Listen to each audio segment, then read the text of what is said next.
Ciao, mi chiamo Emanuela Negri, neo-certificata 3D artist.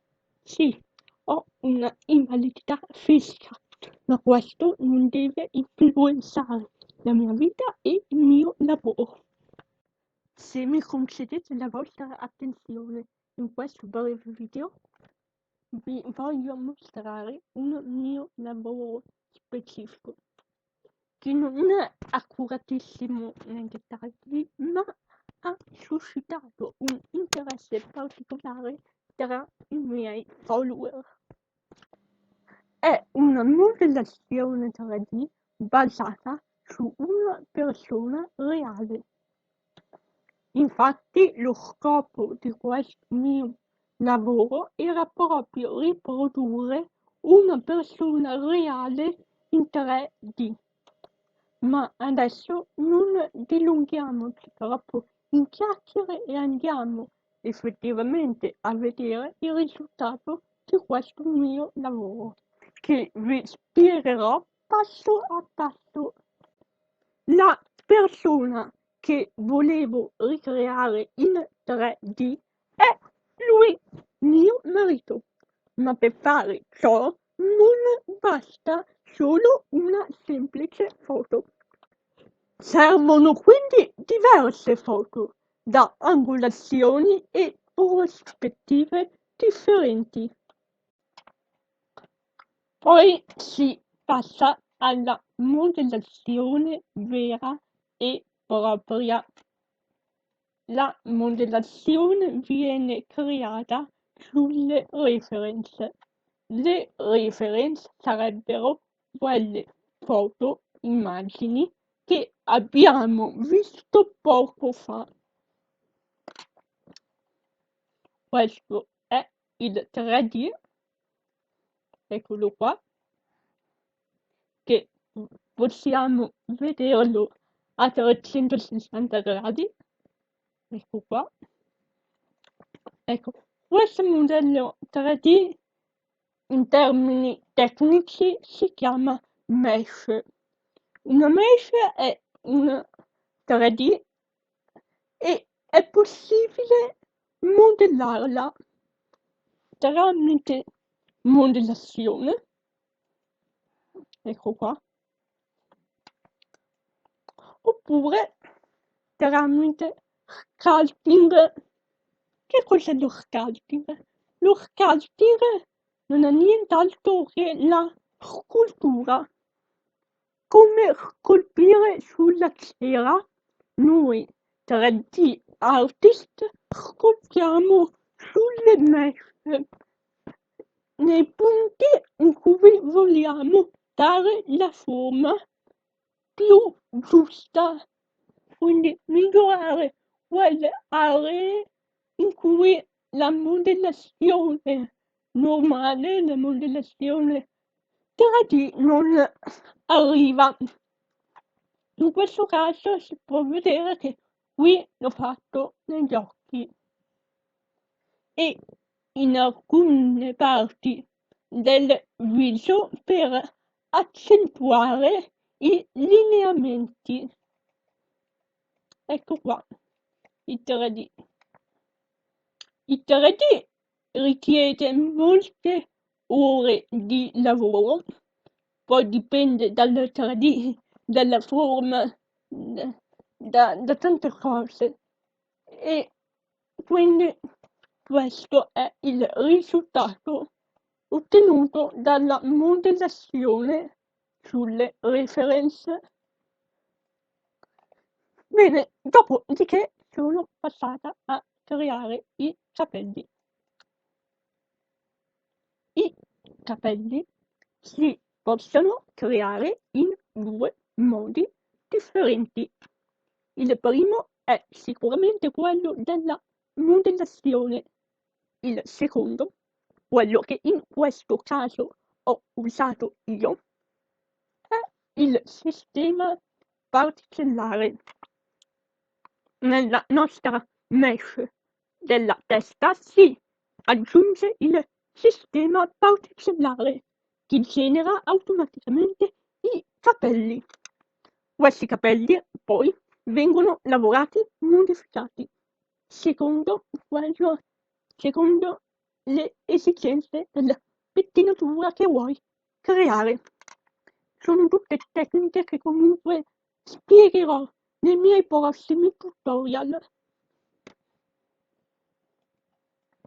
Dopodiché sono passata all'UV mapping a mappare, ma questo è un procedimento veramente lungo e importante, quindi ve ne parlerò nei miei prossimi tutorial.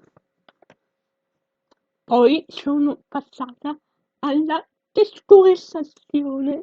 Il texturing, in poche parole, sarebbe la colorazione del personaggio, della mesh e dell'oggetto a cui facciamo riferimento.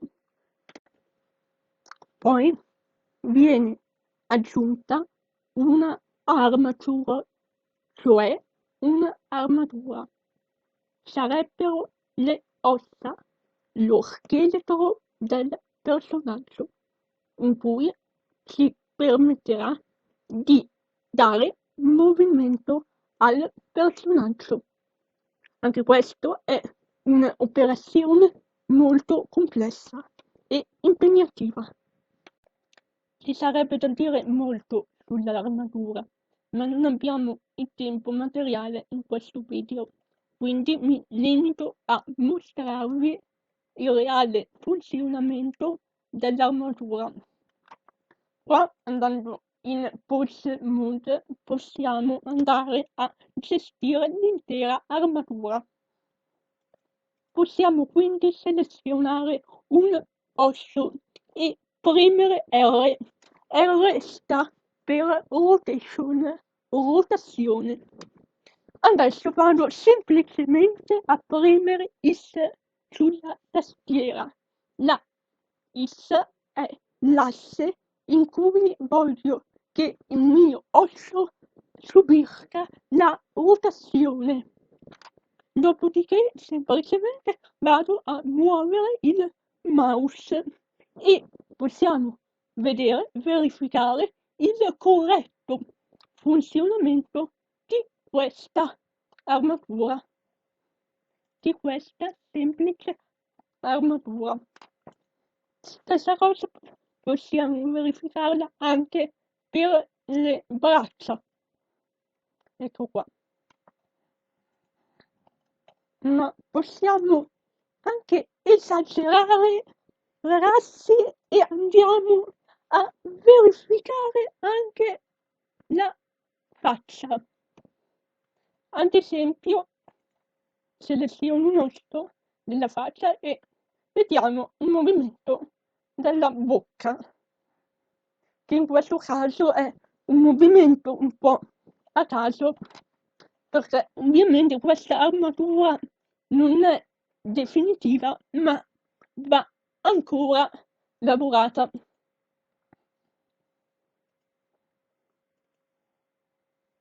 Ecco qua. Possiamo veramente andare ad agire su tutte le ossa, che ripeto poi andranno modificate con vari metodi. Per citarne uno posso spiegarvi un po' il limit rotation, che serve a limitare una rotazione, ad esempio che il mio pollice in questo caso si fermerà a una rotazione stabilita e che non oltrepassi quella rotazione e faccia questo lavoro che assolutamente è sbagliato. Ma comunque vi ripeto che questa è un'armatura che avevo creato molto velocemente per fare questo video, questo tutorial. Ecco qui, che posso muovere la gamba, ma in questo caso non lo vedete, ecco vi abbasso un po' la visuale, scusatemi per questo inconveniente, ecco vi faccio rivedere che effettivamente posso muovere il piede. Anche qua sicuramente andrà messo un limit rotation per limitare il movimento extra. Questo praticamente che non deve fare. Comunque, ripeto, questa era soltanto una armatura creata da me in grosse linee per mostrarvi comunque il mio lavoro di modellazione e di animazione base, diciamo. Dopodiché avviene una sorta di registrazione del movimento delle ossa che avviene tramite la timeline. Questa barra che vedete qua a fianco è praticamente la linea temporale in cui, come vi ho detto, viene registrato il movimento. Dopodiché viene avviato il render e finalmente otterremo il risultato finale che adesso vi mostro. Ecco il mio render, la mia prova di render. Parliamo di un render statico. Vi chiedo scusa se magari lo vedete un po' poco nitido, ma è a causa del poco tempo che ho avuto per crearlo e anche per il fatto che sto usando un computer con basse prestazioni e non un'ottima scheda video. Ecco il mio secondo render di prova. Qua si sta parlando di un render di animazione di cui ho aggiunto una texture di un muro in mattoni e un bel faretto, una bella luce posizionata al lato destro, come potete vedere, per dare risalto al mattonato e illuminare il nostro protagonista.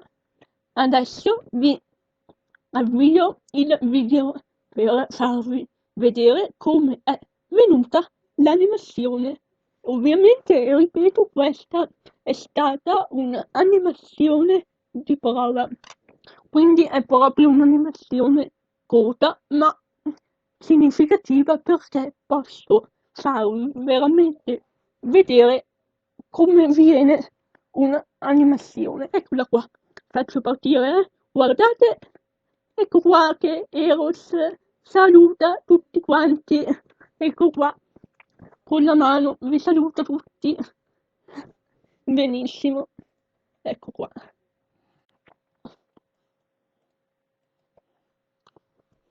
Bene, non mi resta che mettervi a confronto la foto reale con la foto 3D. Sta a voi a giudicare, lasciatemi commenti e fatemi sapere che cosa ne pensate.